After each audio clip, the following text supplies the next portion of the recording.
বাঙালি খানায় সবাইকে স্বাগত জানাই। আপনারা তো অনেকভাবে ব্রোকলি রান্না করে খেয়েছেন। একবার আমার মতন করে সহজ পদ্ধতিতে আপনিও শিখে নিতে পারবেন ছোট ছোট টিপস সহ। এতটাই সুস্বাদু খেতে, আপনি একবার রান্না করলে বারবার রান্না করবেন। রুটি অথবা পরোটা সবকিছুর সঙ্গে অসম্ভব ভালো লাগবে। তবে আমি আজকে এখানে দই ব্রোকলি কিভাবে রান্না করলাম, চলুন সেটা একবার দেখে নিয়ে যাক ভিডিওর মাধ্যমে। বাঙালি রান্না ঘরোয়া উপকরণ দিয়ে। আপনাদের যদি রান্নাগুলো পছন্দ হয় তাহলে চ্যানেলটি সাবস্ক্রাইব করে দেবে, পাশে থাকবেন, পাশে থাকা বেলটি বাজিয়ে দেবেন, নইলে নিত্য নতুন রান্নার নোটিফিকেশন পাবেন না।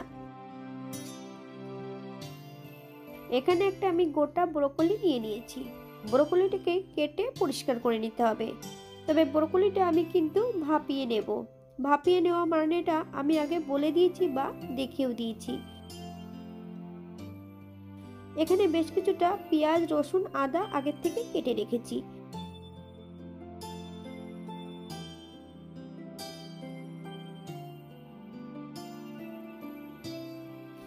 এই পর্যায়ে একটা কড়াইতে বেশ কিছুটা সাদা তেল অ্যাড করেছি। পেঁয়াজ, রসুন, আদা একই সঙ্গে মিডিয়াম আঁচে ভেজে নেব। 5 থেকে 7 মিনিটের মতন মিডিয়াম আঁচে ভেজে নিতে হবে।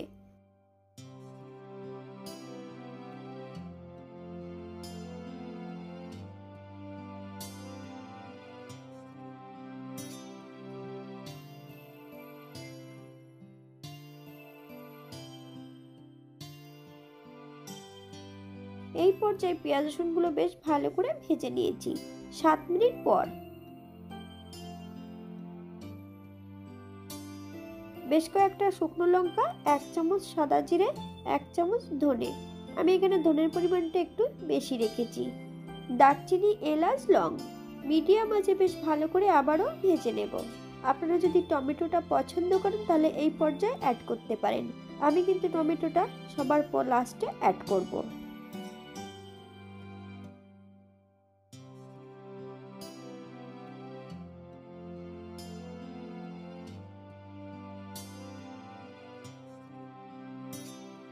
মশলাটা ভাজা হয়ে গেছে। ঠান্ডা করে নিয়ে মিক্সার বলে সম্পূর্ণ মশলাগুলো অ্যাড করব। এই পর্যায়ে একটা গোটা টমেটো আমি অ্যাড করেছি। টমেটোগুলোর কিন্তু দানাটা ছাড়িয়ে নিয়েছি। আপনারা পছন্দ করলে দানা সহ অ্যাড করতে পারেন।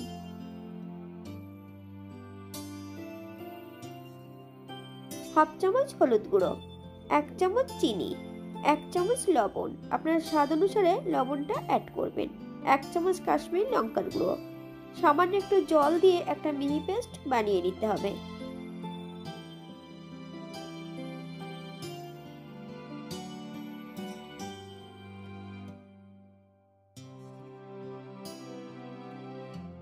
একই কড়াইতে রান্না করব। বেশ কিছুটা সাদা তেল অ্যাড করেছি।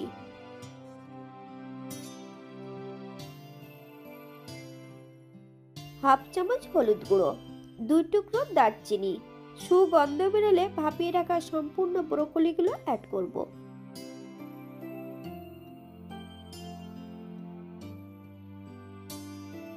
তবে ব্রোকলিগুলো ভাপিয়ে নেওয়ার পদ্ধতি: ফুটান্ত জলের মধ্যে সম্পূর্ণ ব্রোকলিগুলো অ্যাড করতে হবে। 5 থেকে 7 মিনিটের জন্য ঢাকা দিয়ে রেখে দিতে হবে গ্যাসের ফ্লেমটা অফ করে। তারপর বেশ ভালো করে জল ঝরিয়ে নিতে হবে। আমি এখানে মিডিয়াম সাইজের একটা আলু অ্যাড করেছি। আপনারা যদি পছন্দ করেন তাহলে পরিমাণে বাড়িয়ে দিতে পারেন।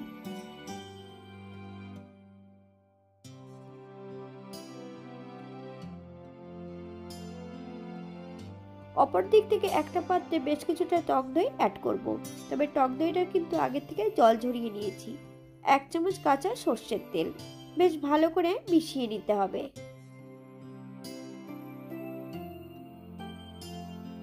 আমি তেল থেকে কিন্তু ব্রোকলিগুলো তুলে নিয়েছি, আলুগুলো কিন্তু তুলে নেব না।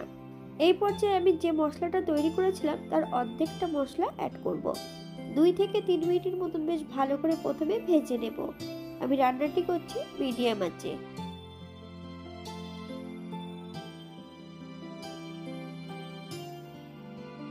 পর্যায়ে একদম লো ফ্লেমে সম্পূর্ণ টক দইটা অ্যাড করতে হবে। 3 থেকে 4 মিনিটের মতন লো ফ্লেমে রান্না করে নেব।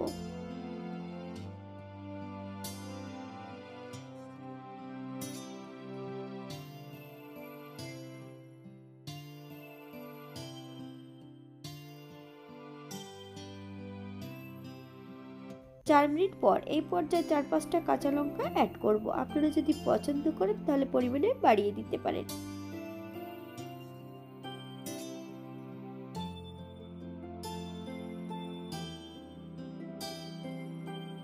মশলা দেওয়া বাটি থেকে বেশ কিছুটা জল অ্যাড করব। মশলা থেকে যতক্ষণ তেল না ছাড়ছে ততক্ষণ বেশ মশলাটা ভালো করে কষিয়ে নিতে হবে।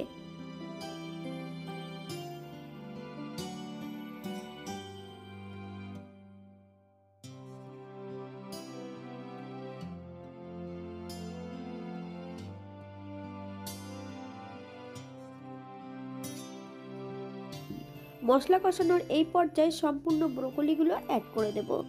মিডিয়াম আঁচে মশলা সহ ব্রোকলি দিয়ে বেশ ভালো করে কষিয়ে নিতে হবে।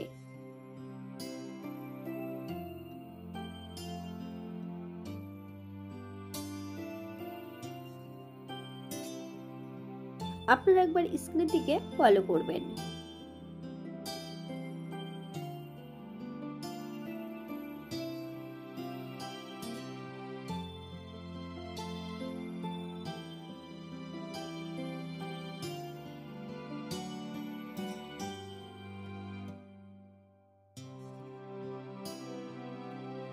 ব্রোকলি ও মশলা কষানোর এই পর্যায়ে অ্যাড করব 1 কাপ গরম জল। আপনাদের যতটা গ্রেভির প্রয়োজন আপনারা ততটা জল অ্যাড করতে পারেন। গরম জল যদি অ্যাড করা হয় তাহলে কিন্তু সবজিগুলো সমানভাবে সেদ্ধ হবে। হালকা হাতে নেড়েচেড়ে মিশিয়ে দিতে হবে। 4 থেকে 5 মিনিটের জন্য ঢাকা দিয়ে দেব মিডিয়াম আঁচে, যাতে ব্রোকলিগুলো সেদ্ধ হয়ে যায়।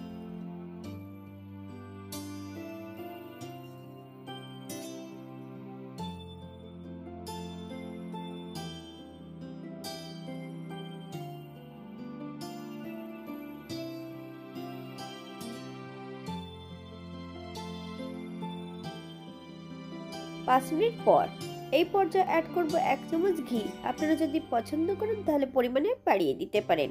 গ্যাসের ফ্লেমটা অফ করে দিয়ে 5 মিনিটের জন্য স্ট্যান্ডিং টাইম দেব, তারপর সার্ভ করব।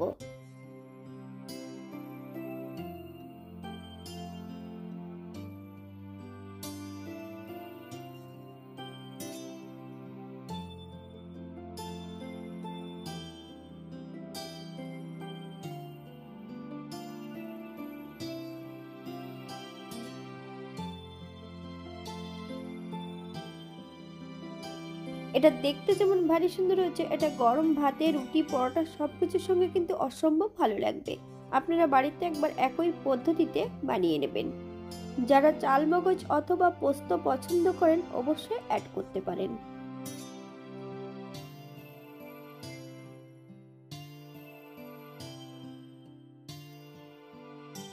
আজকের ভিডিওটি এই পর্যন্ত। সবাই সুস্থ থাকবেন, ভালো থাকবেন। অন্যদিন নতুন রেসিপি নিয়ে আপনাদের সামনে আবার আমি হাজির হব। নতুন ও পুরনো সকল বন্ধুদের অসংখ্য ধন্যবাদ ভিডিওটি দেখার জন্য। হাতে যদি সময় থাকে তাহলে একটা লাইক, কমেন্ট, শেয়ার করবেন।